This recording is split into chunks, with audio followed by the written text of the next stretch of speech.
satu upaya kita untuk meningkatkan dan memberikan kesejahteraan anggota adalah bagaimana kita bisa menyiapkan perumahan yang dimiliki oleh anggota.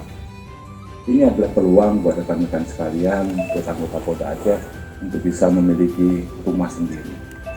Saya berharap kegiatan-kegiatan ini terus dilakukan, pembuatan perumahan ini tidak hanya di Polda, tapi mungkin juga sampai ke tingkat Polres-Polres.